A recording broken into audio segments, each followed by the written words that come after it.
તો સમાચાર સામે આવી રહ્યા છે। વાવ પેટા ચૂંટણીના ઈવીએમ જગાણા ખાતે લાવવામાં આવ્યા છે। તો ઈવીએમ મશીન છે તેને જગાણા ખાતે લાવવામાં આવ્યા છે। પાલનપુર જગાણા એન્જિનિયરિંગ કોલેજ ખાતે ઈવીએમને લાવવામાં આવ્યા છે। કોલેજ ખાતે ચુસ્ત પોલીસ બંદોબસ્ત ગોઠવવામાં આવ્યો છે।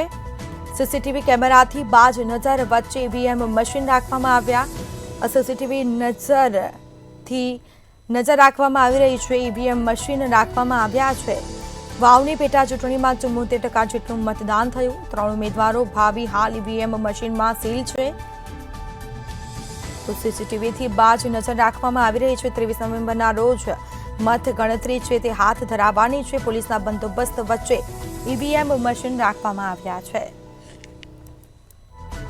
તો પોલીસના બંદોબસ્ત વચ્ચે ઈવીએમ મશીન રાખવામાં આવ્યા છે। પાલનપુરના જગાણા એન્જિનિયરિંગ કોલેજ ખાતે ઈવીએમ મશીન લાવવામાં આવ્યા। કોલેજ ખાતે ચાંપતો બંદોબસ્ત ગોઠવવામાં આવ્યો છે। સીસીટીવી કેમેરાથી બાજ નજર રાખવામાં આવી રહી છે મશીન પર। વાવની પેટા ચૂંટણીમાં 74% જેટલું મતદાન થયું છે। તો 3 ઉમેદવારના ભાવિ હાલ ઈવીએમ મશીનમાં સીલ છે। 23 નવેમ્બરના રોજ મતગણતરી હાથ ધરાવવાની છે। પોલીસના બંદોબસ્ત વચ્ચે ઈવીએમ મશીન રાખવામાં આવ્યું છે।